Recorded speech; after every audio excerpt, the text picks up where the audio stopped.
यूहन्ना के सुसमाचार के 10वें अध्याय में यीशु झूठे चरवाहों की तुलना सच्चे चरवाहों से करता है, अथवा झूठे रखवालों की तुलना वो सच्चे रखवालों से करता है। वो कहता है झूठे चरवाहे चोर के समान चोरी करने, घात करने और नष्ट करने के लिए आते हैं, लेकिन यीशु मसीह कहते हैं भेड़ों को जीवन देने के लिए वो आया। उनका जीवन लेने नहीं आया, उनको जीवन देने आया, ताकि वो बहुतायत से जीवन पाए। वो कहता है कि वही अच्छा चरवाहा है जो भेड़ों के लिए अपने प्राण को देता है। संक्षिप्त में कहूं तो एक झूठा चरवाहा अपने भेड़ों से कुछ लेना चाहता है ताकि वो अपना ही कुछ फायदा ले ले, लेकिन सच्चा चरवाहा वो होता है जो अपने आप को अपने भेड़ों के लिए देता है ताकि उनको फायदा हो। यहूदा इसी बात को हमारे आज के 12वें आयत में हमारे सामने रखता है। वो कहता है कि जो झूठे भविष्यवक्ता छुपके से कलीसिया में आ मिले हैं, वो कलीसिया के खर्चे पर खाते पीते हैं और कलीसिया को देने के लिए उनके पास कुछ भी नहीं। आइए हम यहूदा के 12वें आयत को पढ़ेंगे। मैंने अनुवाद पीछे प्रोजेक्टर पर भी रखा है और मैं उसको पढ़ूंगा भी। शायद आपके बाइबल के अनुवाद से थोड़ा अलग हो सकता है, लेकिन मूल रूप से ऐसा कोई फर्क नहीं है, लेकिन शब्दों में शायद कुछ अंतर हो सकता है। मैं उसको पढ़ूंगा। ये तुम्हारी प्रेम सभाओं में छिपी हुई चट्टान है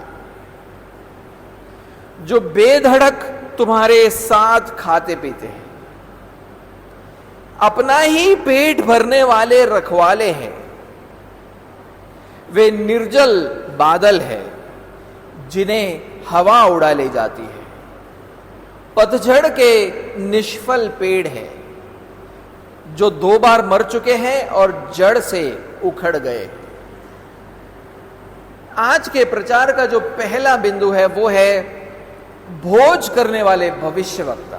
भोज करने वाले भविष्यवक्ता।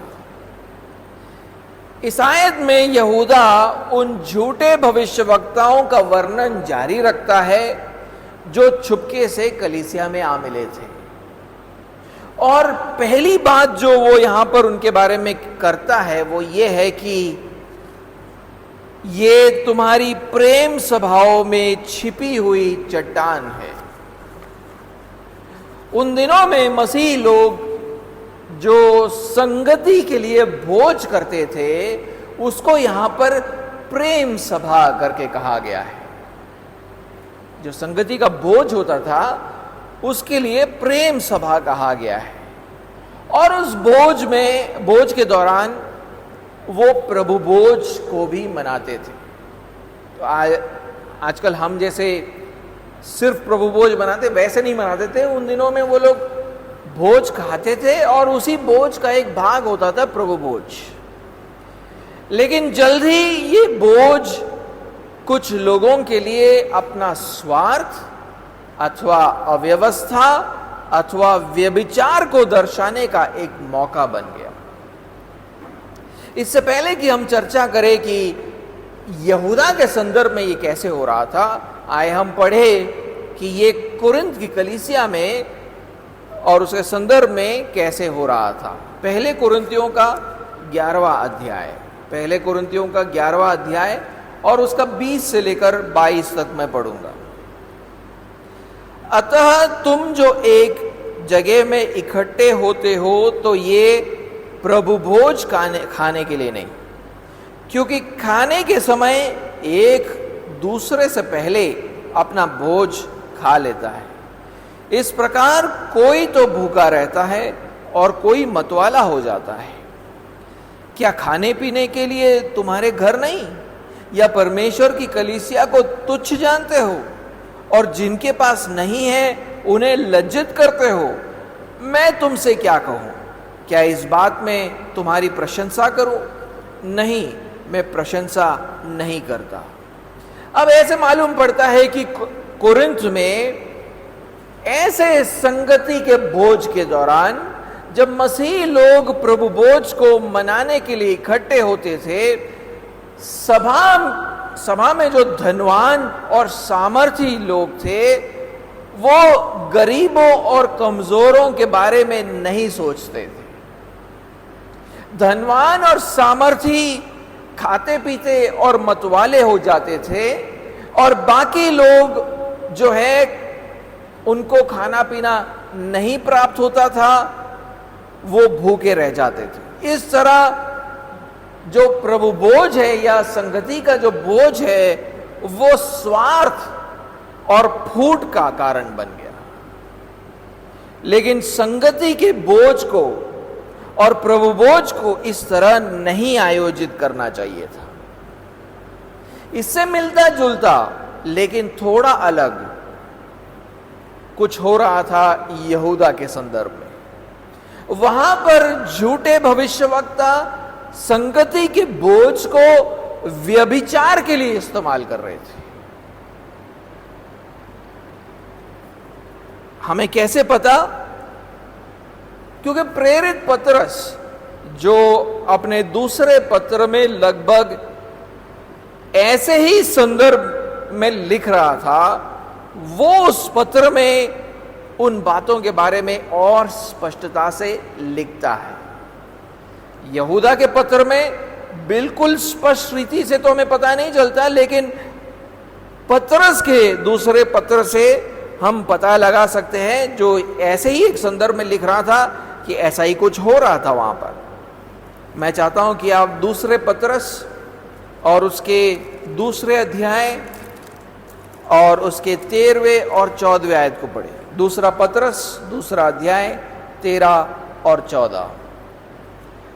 दूसरों का बुरा करने के बदले उन्हीं का बुरा होगा। उन्हें दिन दोपहर भोग विलास करना भला लगता है। यह कलंक और दोष है जब वे तुम्हारे साथ खाते पीते हैं तो अपनी ओर से प्रेम बोझ करके भोग विलास करते हैं। उनकी आंखों में व्यभिचार बसा हुआ है और वे पाप किए बिना रुक नहीं सकते। वे चंचल मन वालों को फुसला लेते हैं। उनके मन को लोभ करने का अभ्यास हो गया है। वे संताप की संतान है।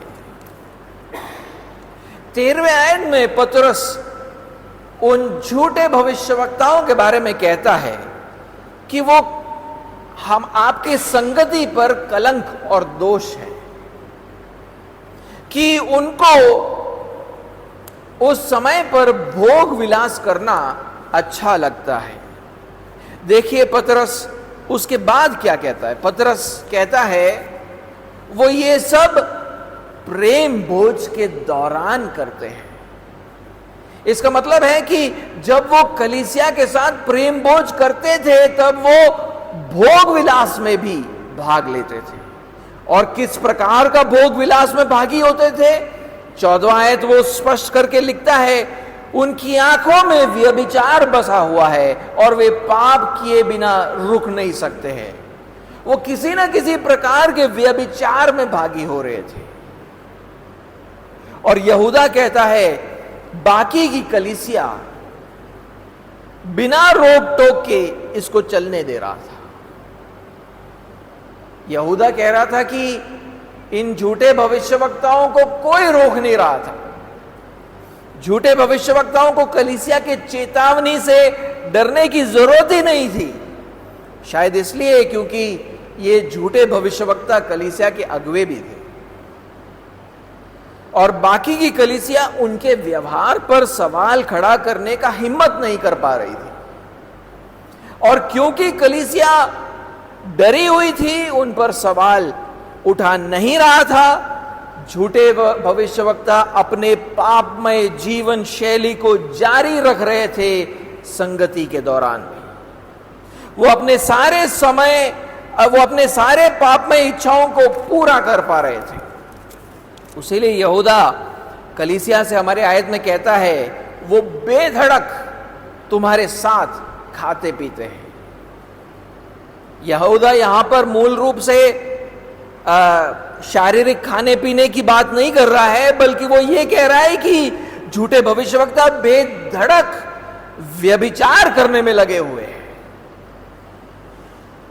वो किसी भी प्रकार के भय के बिना अपने पापमय इच्छाओं को पूरा करने में लगे हुए हैं। हम कलीसिया की संगति सभाओं का लोगों द्वारा अपने पापपूर्ण सांसारिक इच्छाओं को पूरा करने के लिए दुरुपयोग करने की अनुमति नहीं दे सकते। फिर से कहूंगा, हम कलीसिया की संगति सभाओं को लोगों द्वारा अपनी पापपूर्ण सांसारिक इच्छाओं को पूरा करने के लिए दुरुपयोग करने की अनुमति हम नहीं दे सकते हैं। कुछ लोग कलीसिया में अपना प्रोडक्ट बेचने आते हैं और कुछ लोग कलीसिया में अपना बिजनेस प्रमोट करने आते हैं। वो कलीसिया में इंश्योरेंस पॉलिसी बेचने आते हैं अथवा लोगों को कोई और प्रमोशनल मीटिंग में बुलाने के लिए आते हैं। कुछ लोग कलीसिया में आते हैं अपने बॉयफ्रेंड या गर्लफ्रेंड को इंप्रेस करने के लिए। आत्मिकता की आड़ में अपने शारीरिक इच्छाओं को पूरा करने के लिए वो आते हैं। कुछ लोग कलीसिया में आते हैं ये देखने के लिए कि लोगों से कुछ उनको मिल पाए, लोगों से उधार ले पाए अथवा कोई शारीरिक वस्तुओं को प्राप्त कर पाए। इसलिए मैं कहता हूं, हम कलीसिया की संगति सभाओं का लोगों द्वारा अपने पापपूर्ण सांसारिक इच्छाओं को पूरा करने के लिए दुरुपयोग करने की अनुमति नहीं दे सकते। यीशु मसीह ने क्या किया जब उन्होंने देखा कि लोग मंदिर के आंगन में पैसा बनाने के लिए उसको इस्तेमाल कर रहे थे? तब यीशु मसीह ने क्या किया? यूहन्ना के 2 अध्याय को एक बार पढ़े। यूहन्ना का 2 अध्याय और उसका 13 से लेकर 16। यहूदियों का फसह का पर्व निकट था और यीशु यरूशलेम को गया। उसने मंदिर में बैल, भेड़ और कबूतर के बेचने वालों और सराफों को बैठे हुए पाया। तब उसने रस्सियों का कोड़ा बनाकर सब भेड़ों और बैलों को मंदिर से निकाल दिया और सराफों के पैसे बिखेर दिए और पीड़ों को उलट दिया और कबूतर बेचने वालों से कहा, इन्हें यहां से ले जाओ, मेरे पिता के घर को व्यापार का घर मत बनाओ। यही रवैया हमारा भी होना चाहिए।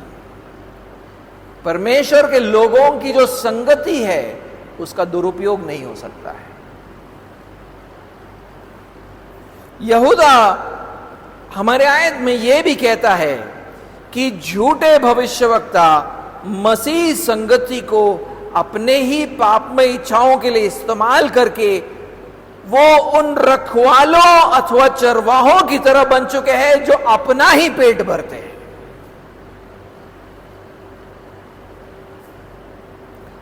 वहां पे जो शब्द का प्रयोग किया गया रखवाला अथवा चरवाहा, वो नए नियम में उसका उपयोग यीशु मसीह के लिए हुआ है और उसी शब्द का प्रयोग कलीसिया के अगुवों के लिए भी इस्तेमाल हुआ है।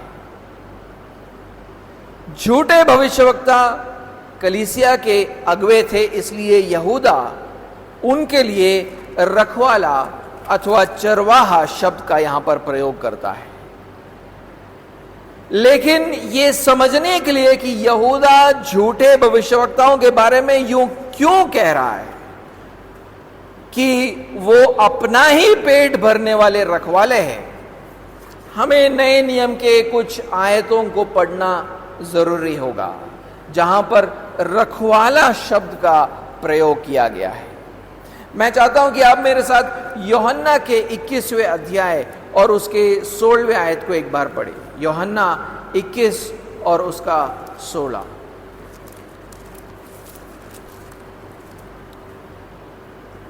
उसने फिर दूसरी बार उससे कहा, हे शमौन यूहन्ना के पुत्र, क्या तू मुझसे प्रेम रखता है?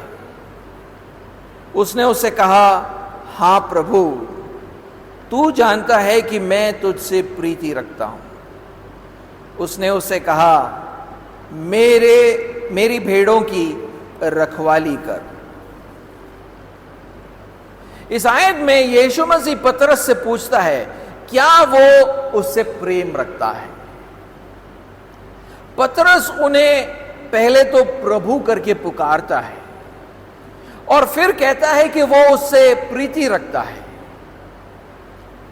इसीलिए यीशु पतरस को उसके भेड़ों की रखवाली करने को कहता है। भेड़ों की रखवाली का मतलब होता है उनका ख्याल रखना, भेड़ों को खाना खिलाना, उनको भटकने ना देना और उनको हर प्रकार के खतरों से सुरक्षित रखना। हम इस आयत से ये सीख पा रहे हैं कि जो भी ये अंगीकार करते हैं कि यीशु प्रभु है और उससे प्रेम करता है, ऐसे लोगों को प्रभु यीशु अपने लोगों का रखवाला बनाता है। कैसे लोगों को? जो ये अंगीकार करते हैं कि यीशु प्रभु है और जो यीशु से प्रेम करते हैं, ऐसे लोगों को यीशु मसीह अपने लोगों का रखवाला बनाता है। क्योंकि जो लोग ये अंगीकार करते हैं कि यीशु प्रभु है और उसे प्रेम करते हैं, वही उसके लोगों की अच्छे से रखवाली कर सकते हैं। क्योंकि वो लोग प्रभु का भय मानते हैं और उससे प्रेम करते हैं।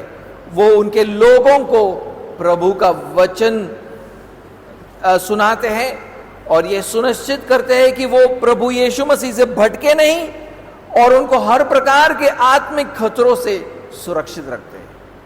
यानी जो व्यक्ति ये मानता है कि प्रभु यीशु मसीह प्रभु है और वो उससे प्रेम करता है, वो उसी बात को मन में रखते हुए उसके भेड़ों का ख्याल रखता है। वो उनके भेड़ों को अपनी बातें नहीं सुनाता है, वो उनको प्रभु के वचन को सुनाता है। क्योंकि भेड़ों को उनके रखवाले के वचन को सुनना जरूरी होता है, ना कि उनके जो दूसरे जो रखवाले उनकी बातें नहीं। जो मुख्य रखवाला है उसके वाणी, उसके आवाज को सुनना जरूरी होता है। और वो ये करते हैं कि वो प्रभु से भटके नहीं। उनका उद्देश्य ये होता है कि भेड़े यीशु मसीह से ना भटके। रखवालों का काम ये नहीं होता है, कलीसिया के रखवालों का काम ये नहीं होता है कि भेड़े उनसे ना भटके। भेड़े यीशु मसीह से नहीं भटकने चाहिए और उनको हरेक आत्मिक खतरों से सुरक्षित रखना है। क्योंकि ये भेड़े किसकी है? उसकी है। अनंत जीवन उन्हें प्राप्त हो और वो हमेशा के लिए प्रभु यीशु के हो, उनके लिए, उसके लिए उनको आत्मिक खतरों से बचा के रखना हमारा काम है। तो ये काम कौन कर सकता है? जो प्रभु यीशु मसीह को मानता हो, जो उससे प्रेम करता हो, वही उसके भेड़ों का ऐसा ख्याल रख सकता है। लेकिन झूठे भविष्यवक्ता ये अंगीकार नहीं करते थे कि यीशु उनका प्रभु है, बल्कि उस बात को वो नकारते थे, जिसका मूल अर्थ यह है कि वो उनसे प्रेम नहीं करते थे बल्कि उनका विरोध करते थे। इसलिए वो लोग प्रभु के लोगों के सच्चे रखवाले नहीं थे।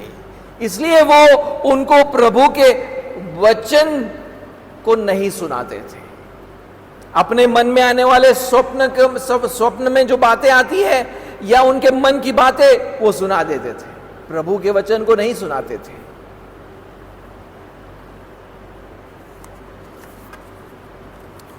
वो लोग उनको भटकने से, यीशु मसीह से दूर भटकने से नहीं बचाते थे। वो प्रभु यीशु मसीह, वो ऐसी बातों को सुनाते थे जिसके द्वारा प्रभु यीशु मसीह से उसके लोग दूर होते जाए, बल्कि उन्हें पापमय राह पर चलाते थे और उन्हें आत्मिक खतरों में प्रवेश कराते थे। खुद पापमय जीवन जीते हैं तो लोग उन्हीं को देखेंगे और उन्हीं के राह पर चलेंगे। एक और खंड से पढ़े जहां पर रखवाली की बात हुई है। पहला पतरस 5वां अध्याय उसका 2 से लेकर 4, उसका 2 से लेकर 4। पहला पतरस 5वां अध्याय 2 से लेकर 4 कि परमेश्वर के उस झुंड की जो तुम्हारे बीच में है रखवाली करो, और यह दबाव से नहीं परंतु परमेश्वर की इच्छा के अनुसार आनंद से, और नीच कमाई के लिए नहीं पर मन लगाकर। जो लोग तुम्हें सौंपे गए हैं उन पर अधिकार न जताओ, वरन झुंड के लिए आदर्श बनो। जब प्रधान रखवाला प्रकट होगा तो तुम्हें महिमा का मुकुट दिया जाएगा जो मुरझाने का नहीं।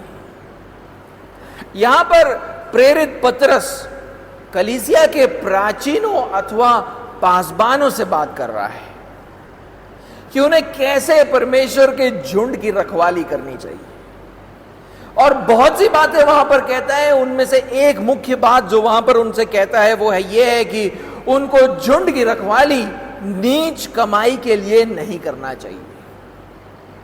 फिर भी झूठे भविष्यवक्ता अपने ही पापमय इच्छाओं को पूरा करने के लिए मसीह लोगों की रखवाली करते थे। एक और बात जो पतरस वहां पर कहता है वो ये है कि उन्हें झुंड के लिए आदर्श बनना चाहिए। झूठे भविष्यवक्ता झुंड के लिए अच्छे आदर्श नहीं थे, वो पापमय जीवन जी रहे थे। और पतरस ने प्राचीनों को अथवा पासबानों को क्या प्रेरणा दी ताकि वो परमेश्वर के झुंड की इस तरह रखवाली करें? प्रेरणा ये थी कि जब प्रधान रखवाला यीशु मसीह वापस लौटेगा तब वो उन्हें ना मुरझाने वाला महिमा का मुकुट प्रदान करेगा, जो अनंत जीवन और उसमें मिलने वाली आशीषों की ओर इशारा करता है। लेकिन झूठे भविष्यवक्ता प्रभु यीशु मसीह पर विश्वास नहीं करते थे, न उसके दूसरे आगमन पर विश्वास करते थे, न उसके अनंत जीवन और आशीषों के प्रतिज्ञाओं पर विश्वास करते थे। और ऐसे लोगों का जीवन की ओर दृष्टिकोण बहुत ही अल्पकालिक होता है। वो इस संसार के हरेक पाप में सुख का अनुभव करना चाहते हैं, इसलिए वो झूठे भविष्यवक्ता अपने पापमय जीवन शैली में चलते रहे। और यहूदा उनके बारे में कहता है कि अपना ही पेट भरने वाले रखवाले हैं। तो हम यहां पर यह सीख पाते हैं कि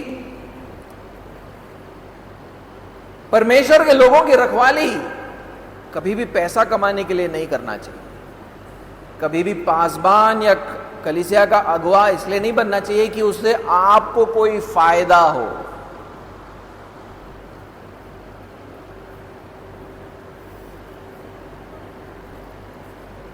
और दूसरी बात यह है कि उनके लिए एक आदर्श बनना है। आप एक पापमय जीवन जीकर एक अगुवा नहीं बन सकते। और ये सब किस लिए करना है? ऐसा जीवन किस लिए जिया जाता है? क्योंकि इसलिए जिया जाता है क्योंकि हमारा जो प्रतिफल है वो हमारा मुख्य रखवाला यीशु मसीह जब लौटेगा तब वो देगा। उसीलिए हम नीच कमाई के बिना निस्वार्थ भाव से लोगों की रखवाली करते हैं, क्योंकि हमारा प्रतिफल लोगों से नहीं, आने वाले प्रभु से मिलेगा। उसी वक्त डर भी लगता है कि अगर लोगों की रखवाली अच्छे से नहीं की तो मुकुट के बदले दंड प्राप्त होगा।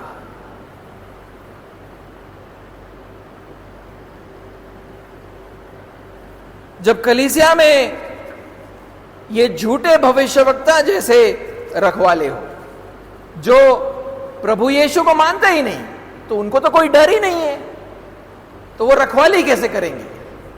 वो इसीलिए अपना फायदा ढूंढते हैं हर चीज में, और पापमय जीवन जीते, झुंड के लिए एक आदर्श नहीं बनते हैं। और जब ऐसे रखवाले कलीसिया में होंगे तो प्रभु यीशु के झुंड का क्या होगा? उन पर आत्मिक जीवन के जहाज को डुबाने का खतरा होता है। प्रभु के लोग उनको देखकर उनके पीछे चलेंगे और वो भी अपने आत्मिक जीवन का नाश कर बैठेंगे। उसीलिए यहूदा हमारे आयत के शुरुआत में ही कहता है, ये लोग तुम्हारी प्रेम सभाओं में छिपी हुई चट्टान है। ये छिपी हुई चट्टान क्या है? यहां पर यहूदा समुद्र के नीचे जो चट्टान होते हैं उसकी बात कर रहा है। जब कोई जहाज अनजाने में इस चट्टान से जाकर टकराता है तो वो जहाज के निचला भाग जो है वो फट जाता है, जिसके कारण पूरा जहाज डूब जाता है। यहूदा कहता है कि झूठे भविष्यवक्ता इन छुपे हुए चट्टानों के समान है। झूठे भविष्यवक्ता जिस खतरे को प्रस्तुत करते हैं, लोग उसके बारे में अनजान है। क्यों अनजान है? क्योंकि वो जब देखते हैं तो ये भविष्यवक्ता कलीसिया के अगुवे हैं और सक्रिय रूप से कलीसिया की संगति में भाग लेते हैं, लेकिन वो इस सौभाग्य को किस लिए इस्तेमाल कर रहे हैं? अपने फायदे के लिए इस्तेमाल कर रहे हैं। वो उसको अपने इच्छाओं को पूरा करने के लिए इस्तेमाल कर रहे हैं। और ये सब देख के अज्ञानी मसीह लोग सोचते हैं कि ये झूठे भविष्यवक्ता सच्चे मसीह अगुवे हैं और वो उनके पापमय जीवन से प्रभावित होने लगते हैं कि हां, हमें भी ऐसा ही करना चाहिए, और उन पर आत्मिक जीवन के जहाज को डुबाने का खतरा मंडराने लगता है। उसके यहूदा इन झूठे भविष्यवक्ताओं के बारे में कहता है, ये तुम्हारी प्रेम सभाओं में छिपी हुई चट्टान है। यानी तुम उनके तरह चलोगे तो तुम नाश हो जाओगे, तुम उनसे जा टकराओगे तो तुम नाश हो जाओगे। उनसे मत सीखो, उनके राहों पर मत चलो। यहूदा हमें सिखा रहा है कि कलीसिया में झूठे भविष्यवक्ता, झूठे उपदेशक हो सकते हैं, और मुख्य समस्या यह है कि वो लोगों ने सच में यीशु मसीह को प्रभु नहीं माना है, और क्योंकि वो ये विश्वास नहीं करते सच में कि यीशु मसीह प्रभु है, वो कलीसिया में अपने अगुवाई और संगति का दुरुपयोग करते हैं। उन सौभाग्यों को अपने फायदे के लिए इस्तेमाल करते हैं, प्रभु यीशु के महिमा के लिए अथवा कलीसिया के फायदे के लिए इस्तेमाल नहीं करते हैं। अपनी अगुवाई, संगति में उनका जो सक्रिय एक रोल होता है, वो इन सारी चीजों को अपने फायदे के लिए इस्तेमाल करते हैं। यहूदा ऐसे भविष्यवक्ताओं को भोज करने वाले भविष्यवक्ता बताता है। ऐसे भोज करने वाले भविष्यवक्ताओं को आप कैसे पहचानोगे? देखिए, एक चीज जो ऐसे लोगों को पहचानने के लिए वो ये है कि उनके प्रचार पर आप ध्यान दें। उनके प्रचार पर आप ध्यान दें। यीशु कभी भी उनके प्रचार अथवा उपदेश का केंद्र में नहीं होगा। यीशु मसीह उनके प्रचार और शिक्षा के केंद्र में नहीं होगा। वो प्रचार और उपदेश देंगे तो अपनी बातें करेंगे, दूसरे मनुष्यों की बातें करेंगे, लेकिन यीशु मसीह को केंद्र में कभी नहीं रखेंगे। दूसरी बात जो हम सीख सकते हैं या जिसके द्वारा हम उनको पहचान सकते हैं वो ये है कि उनको यीशु के झुंड के बारे में कोई चिंता नहीं है। जब वो पाप में राहों पर चलते हैं तब उन्हें कोई दुख नहीं होता है।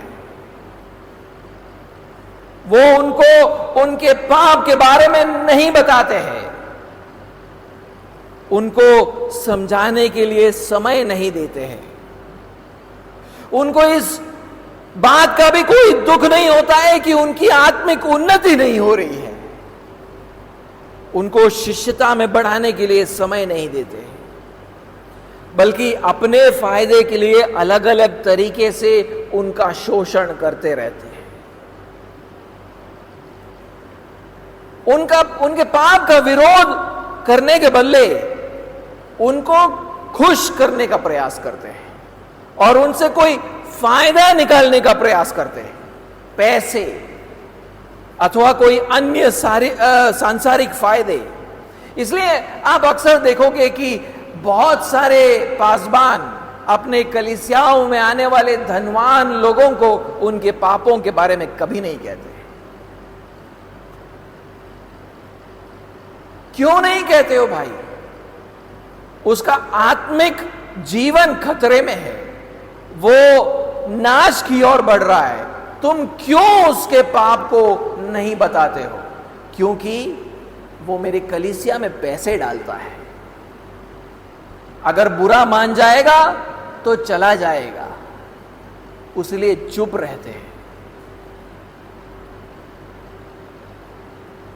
उनको शिष्यता में प्रोत्साहित करने के बदले उनको सांसारिक बातों में ज्यादा प्रोत्साहित करते हैं। यह पूछने के बदले कि भैया तुम्हारा आत्मिक जीवन कैसा चल रहा है, क्या तुम वचन पढ़ रहे हो, क्या तुम प्रार्थना करते हो, क्या तुम संगति में क्यों नहीं आते हो, इन बातों को पूछने के बदले उनका करियर कैसा चल रहा है, उनका बिजनेस कैसा चल रहा है, इन बातों को उनसे पूछते हैं। क्यों? क्योंकि उसी में उनको अपना फायदा दिखता है। और जब मसीह लोग ऐसे भोज करने वाले भविष्यवक्ताओं से प्रभावित होते हैं तो वो भी उनकी तरह ही बन जाते हैं। ऐसे पासबानों के कलीसियाओं में रहने वाले लोग भी ऐसे ही हो जाते हैं। कोई अचंभे की बात नहीं है कि कलीसियाओं में स्वार्थी लोभी मसीही होते हैं जिनको दूसरों के जीवन से कोई मतलब नहीं है। उनको सिर्फ अपने जरूरतों की चिंता होती है। ऐसे लोग अपने अगुओं के आदर्श को देखकर चल रहे हैं। अगुओं को कोई फर्क नहीं पड़ता है लोगों के जीवन के बारे में, वो तो सिर्फ अपना फायदा देख रहे हैं। तो लोग भी ऐसे ही होंगे, वो अपना फायदा देखते हैं, वो किसी और का फायदा नहीं देखते। और ऐसे अगुओं के पीछे चलकर वो भी अपने आत्मिक जीवन को खतरे में डाल देते हैं। आज का दूसरा और आखिरी बिंदु, निष्फल भविष्यवक्ता। निष्फल भविष्यवक्ता। हमारे आयत के दूसरे भाग में भी यहूदा झूठे भविष्यवक्ताओं का वर्णन जारी रखता है। और यहां पर जिस बात को वो कह रहा है वो ये है कि झूठे भविष्यवक्ता अपने फायदे के लिए दूसरों के चीजों को लेते हैं और उनका शोषण करते हैं, और इसके साथ साथ उनके पास दूसरों को देने के लिए कुछ है भी नहीं। इस बात पर फोकस कर रहा है कि वो लेते तो है, लोगों का शोषण तो करते हैं, लेकिन उनके पास दूसरों को देने के लिए है भी नहीं कुछ। हमारे आयत में दूसरे भाग में यहूदा उनके बारे में जो पहली बात वो कहता है वो ये है कि वे निर्जल बादल है जिन्हें हवा उड़ा ले जाती है। निर्जल बादल का मतलब है बादल जो बरसता नहीं है। ऐसे लोगों की ओर इशारा करता है जो अपने बारे में बड़े बड़े दावे करते हैं पर उस पर कभी खड़े नहीं उतर पाते। तो झूठे भविष्यवक्ताओं को निर्जल बादल क्यों कहा गया यहां पर? क्योंकि वो स्वप्न के द्वारा महान प्रकाशन को पाने का दावा करते हैं, लेकिन आपको देने के लिए असल में उनके पास कुछ भी नहीं होता है। सिर्फ अपनी मन की बातें कर रहे हैं, आपको देने के लिए कुछ नहीं है उनके पास। इसका सुराग आगे बताई हुई बातों में छिपा हुआ है। यहूदा कहता है कि वे निर्जल बादल है जिन्हें हवा उड़ा ले जाती है। बचपन में जब मेरी मां ये बादलों को देखती थी तो कहती थी लगता है बारिश होने वाला है, लेकिन कुछ देर रुकने के बाद जब बारिश नहीं होता है तो मां कहती थी बादल ले गए उन्हें, इसलिए बारिश नहीं हुआ। लेकिन यहूदा यहां पर झूठे भविष्यवक्ताओं को के बारे में ऐसा क्यों कह रहा है कि निर्जल बादल है जिन्हें हवा उड़ा ले जाती है? नए नियम में हवा शब्द जो है वो झूठी शिक्षाओं के लिए उपयोग किया जाता है। हवा झूठी शिक्षाओं के लिए प्रयोग किया जाता है। जिस झूठी शिक्षा का प्रचार झूठे भविष्यवक्ता करते थे, वो झूठी शिक्षा उन्हें कलीसिया के लिए बेकार बना देता है। वो ये दावा तो करते हैं कि उन्हें स्वप्नों और दर्शनों के द्वारा प्रकाशन प्राप्त हुआ है, लेकिन सच में तो उनके पास सिर्फ झूठी शिक्षाएं हैं। और झूठी शिक्षा कलीसिया को कोई काम का नहीं, वो कलीसिया को बांध नहीं सकती है। इसलिए कलीसिया उस सूखे जमीन की तरह होती है जिससे बादलों में से बारिश प्राप्त होता ही नहीं है। मैं आपको एक उदाहरण देना चाहता हूं जहां पर हवा शब्द का प्रयोग झूठी शिक्षा के लिए हुआ है। एफेसियों का 4 अध्याय 14वां आयत। एफेसियों का 4 अध्याय और 14वां आयत। ताकि हम आगे को बालक न रहे जो मनुष्यों की ठग विद्या और चतुराई से, उनके भ्रम की युक्तियों और उपदेश के हर झोंके से, वहां पर लिखा है उपदेश के हर हवा से, ये वही शब्द है जिसको झोंका करके लिखा हुआ है, वो है हवा। उपदेश के हर एक हवा से उछाले और इधर उधर घुमाए जाते हो। पौलुस यहां पर कहता है,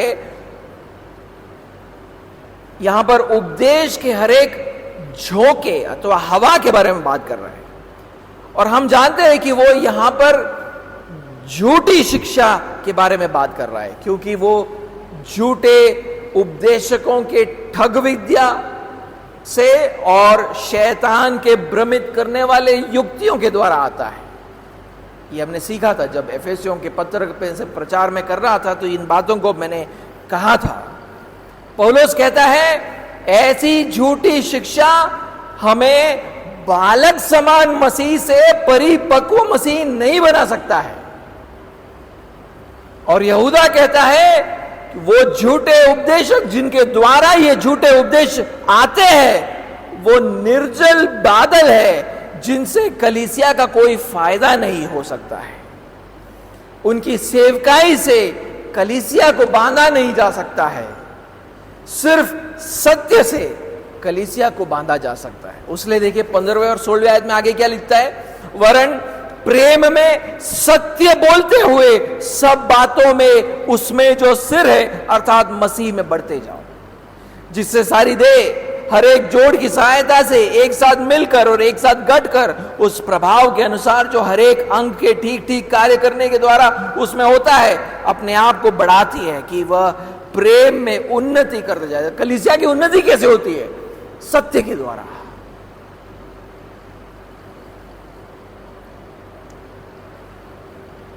ये जो उपदेश के जो हवा है, झोंके हैं, उनसे कलीसिया की उन्नति नहीं हो सकती है।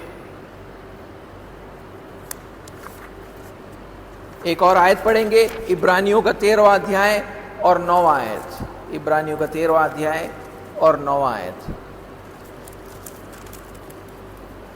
लिखा है, नाना प्रकार के विचित्र उपदेशों से ना भरमाए जाओ, क्योंकि मन का अनुग्रह से दृढ़ रहना भला है, न कि उन खाने की वस्तुओं से जिनसे काम रखने वालों को कुछ लाभ ना हुआ। आप वहां पर इस पद को देख पा रहे हैं, नाना प्रकार के विचित्र उपदेशों से ना भरमाए जाओ। वहां पर जो भरमाना जो शब्द इस्तेमाल हुआ है, भरमाए जाओ, वो जो शब्द प्रयोग हुआ है, उसी का अनुवाद यहूदा हमारे आयत में उड़ा ले जाती है करके कहा है। हाँ, भरमाए मत जाओ, ये वही शब्द है जिसको बादलों को हवा उड़ा ले जाती है। वहां पर यहूदा कह रहा है कि झूठे भविष्यवक्ता निर्जल बादल है जिनको हवा उड़ा ले जाती है। यहां पर जो है लेखक कहता है कि नाना प्रकार के विचित्र उपदेशों से ना भरमा हो जाओ, यानी नाना प्रकार के विचित्र उपदेशों से उड़ाए मत चले जाना। तो फिर एक और बार ये बताया जा रहा है कि झूठे उपदेश हवाओं की तरह है, जो झूठे उपदेशकों को भरमाता है, वो उन्हें कलीसिया के लिए बेकार बना देता है। अगर कलीसिया परमेश्वर के वचन से प्रकाशन पाने के लिए झूठे उपदेशकों पर नजर लगाए हुए है, तो कलीसिया की हालत उस सूखी जमीन की तरह होगी जो बादलों से कोई पानी नहीं प्राप्त करती। अगली बात जो यहूदा झूठे भविष्यवक्ताओं के बारे में कहता है कि वो पतझड़ के निष्फल पेड़ है, जो 2 बार मर चुके हैं और जड़ से उखड़ गए हैं। साधारण रीति से पतझड़ के शुरू होने तक पेड़ पर लगे फल के कटाई के लिए, पेड़ पे जो फल लगे होते हैं वो कटाई के लिए तैयार हो जाते हैं, पतझड़ का मौसम आते आते। कुछ पेड़ों की कटाई पतझड़ के अंत तक भी होता है, लेकिन यहूदा यहां पर झूठे भविष्यवक्ताओं के बारे में कहता है पतझड़ के निष्फल पेड़ है। पतझड़ के निष्फल पेड़ का मतलब है कि पतझड़ खत्म होते भी इन पेड़ों पर कोई फल नहीं लगा है, जिसका मतलब है कि अब इन पेड़ों में फल पाने की कोई आशा मत रखो। यहूदा झूठे भविष्यवक्ताओं के बारे में क्यों ऐसा कहता है कि पतझड़ के निष्फल पेड़? एक और बार यहूदा ये बताने का प्रयास कर रहा है कि कलीसिया अब इन झूठे उपदेशकों से अच्छी शिक्षा की कोई आशा न रखे, और वो इस आशाहीन अवस्था पर यह बोलकर जोर डालता है कि पतझड़ की ये निष्फल पेड़ 2 बार मर चुके हैं और जड़ से उखड़ गए हैं। वो उनके अनंतता के अवस्था के बारे में बात कर रहा है, मतलब अब उसमें कोई बदलाव नहीं आ सकता है। उनका जो अनंत अवस्था है उसका निर्णय हो चुका है, उसलिए वो कहता है 2 बार मर चुके हैं, जड़ से उखड़ गए हैं, उनके अनंत नाश का निर्णय हो चुका है। क्यों ऐसा बोलता हूं? क्योंकि ये जो पद है 2 बार मर चुका है, वो उन लोगों के लिए इस्तेमाल होता है जो दूसरी मृत्यु अथवा नरक में अनंत दंड का सामना करेंगे। 2 बार मर चुके ऐसा लिखा है, यानी वो 2 बार मरेंगे। जब लोग पहली बार मरते हैं तो उसको पहली मृत्यु बताई जाती है, और उसके बाद जब वो नरक में अनंत दंड का सामना करेंगे उसको दूसरी मृत्यु कही जाती है। प्रकाशित वाक्य 21वां अध्याय 8वां आयत एक बार पढ़े। प्रकाशित वाक्य 21वां अध्याय 8वां आयत। परंतु डरपोकों और अविश्वासियों और घिनौनों और हत्यारों और व्यभिचारियों और टोनों और मूर्ति पूजकों और सब झूठों का भाग उस झील में मिलेगा जो आग और गंधक से जलती रहती है। यह दूसरी मृत्यु है। ये ऐसे लोग हैं जिन्होंने अपने जीवन में कोई अच्छे काम किए नहीं हैं, बल्कि एक पापमय जीवन जिया है। और जीवन में अच्छे काम उत्पन्न इसलिए नहीं कर पाए क्योंकि उन्होंने कभी यीशु मसीह पर विश्वास ही नहीं किया। सिर्फ वही जो यीशु मसीह पर विश्वास करते हैं वो एक नया मनुष्य बन जाते हैं, जिनके पास पाप पर विजय प्राप्त करने और अच्छे कामों को करने का सामर्थ होता है। जो लोग दूसरे मृत्यु का सामना करेंगे उनमें वो झूठे मसीह भी शामिल हैं, जिन्होंने सच में प्रभु यीशु पर विश्वास नहीं किया था और उनको उनके जीवनों से पहचाना जाएगा। वो दूसरों के लिए कोई अच्छे काम नहीं करते हैं। प्रभु यीशु उन लोगों में अच्छे कामों का फल देखना चाहता है जो उसे प्रभु पुकारते हैं, लेकिन जब वो उनके जीवनों में कोई अच्छे कामों को नहीं देखता है तब वो उन्हें नरक के अनंत दंड का सजा देता है। पढ़कर देखे यीशु मसीह लूका के 13वें अध्याय को एक बार पढ़े, देखिए वहां पर वो जो दृष्टांत बोलते हैं वो काफी इस बात पर प्रकाशन डालता है। लूका का 13वां अध्याय और 6 से लेकर 9। फिर उसने ये दृष्टांत भी कहा, किसी की अंगूर की बारी में एक अंजीर का पेड़ लगा हुआ था। वह उसमें फल ढूंढने आया परंतु ना पाया। तब उसने बारी के रखवाले से कहा, देख 3 वर्ष से मैं इस अंजीर के पेड़ में फल ढूंढने आता हूं परंतु नहीं पाता, इसे काट डाल कि यह भूमि को भी क्यों रोके रहे। उसने उसको उत्तर दिया, हे स्वामी, इसे इस वर्ष और रहने दे कि मैं इसके चारों ओर खोद कर खाद डालूं। यदि आगे को फले तो भला, नहीं तो उसे काट डालना। यानी जितने भी लोग अपने आप को मसीह कहते हैं, जो लोग यीशु मसीह को प्रभु बुलाते हैं, प्रभु उनसे अपेक्षा रखता है कि वो अपने जीवन में फल उत्पन्न करेंगे। यानी फल उत्पन्न करने का मतलब है वो दूसरों के लिए अच्छे कामों को करेंगे, भले कामों को करेंगे। लेकिन जब आपके जीवन में कोई भले काम, अच्छे काम नहीं दिखते हैं तो यह साबित हो जाता है कि आपने सच में कभी प्रभु यीशु पर नहीं माना है, उस पर विश्वास ही नहीं किया, उसीलिए आपके जीवन में फल नहीं लग रहे। उसीलिए प्रभु यीशु मसीह आपको नरक के अनंत दंड में भेज देता है। यहूदा झूठे भविष्यवक्ताओं के जीवन में अच्छे शिक्षा का फल नहीं देख पाता है। भविष्यवक्ताओं से क्या उम्मीद होती है कि वो कलीसिया को अच्छी शिक्षा दे, लेकिन जब ये झूठे भविष्यवक्ताओं के जीवन में यहूदा कोई अच्छी शिक्षा को नहीं देखता है बल्कि झूठी शिक्षाओं को देखता है, सिर्फ स्वप्नों की बातें सुनता है, तो वो कहता है कि ये लोग उस पेड़ के समान है जो फल उत्पन्न नहीं करते हैं। दावा तो करते हैं कि प्रभु यीशु को जानते हैं, लेकिन जब उनके जीवन को देखा जाए तो ये निर्णय हो जाता है कि उन्होंने सच में कभी विश्वास नहीं किया था। उसीलिए यहूदा कहता है कि उनके बारे में कि वो जड़ से उखड़ गए, यानी उनका निर्णय हो चुका है।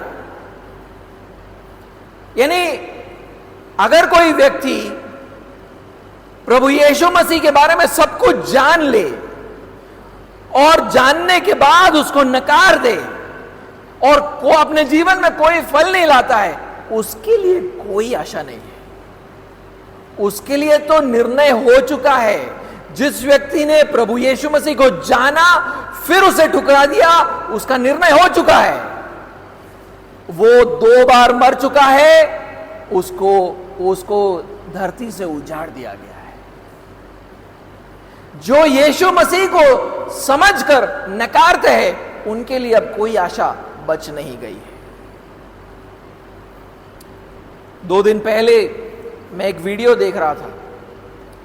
एक मेन लाइन चर्च का जो बिशप है इंडिया में, उसका इंटरव्यू लिया जा रहा था इंटरव्यू में वो कहता है शैतान जैसी कोई बात ही नहीं है, यानी शैतान सत्य ही नहीं है, यानी शैतान जैसी कोई बात ही नहीं है। वो कहता है कि शैतान तो सिर्फ मनुष्यों के मन की उत्पाद है। ऐसा बोलकर उसने किसको झूठा ठहराया?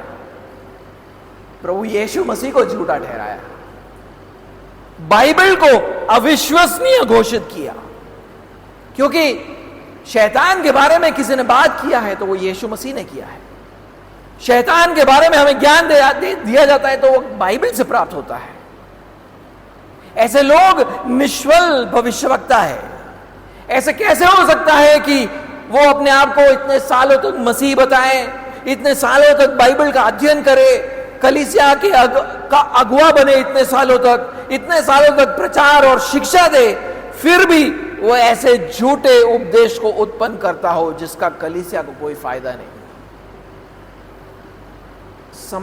मूल समस्या यह है कि ये झूठे भविष्यवक्ताओं ने सच में प्रभु यीशु मसीह पर विश्वास नहीं किया है, इसलिए वो कलीसिया के लिए अच्छी शिक्षा नहीं उत्पन्न कर पाते हैं। और जिन लोगों ने यीशु के बारे में जाना है और फिर भी उस पर विश्वास नहीं किया है, वो लोग नरक में अनंत दंड का सामना करेंगे। और इससे भी बदतर बात यह है कि ये ऐसे अगुए जो है वो कलीसिया पर बहुत प्रभाव डालते हैं, और कलीसिया उनके पीछे चलकर वो भी उसी दंड का सामना करेंगे। इसीलिए हम सबके लिए ये महत्वपूर्ण है कि हम ऐसे कलीसियाओं का भाग बने जो मसीह यीशु पर केंद्रित हो, जो अच्छी शिक्षा दे, ताकि आप प्रभु यीशु के विश्वास में हमेशा मजबूत बने रहें और उसके प्रतिज्ञा के अनुसार अनंत जीवन को पाए।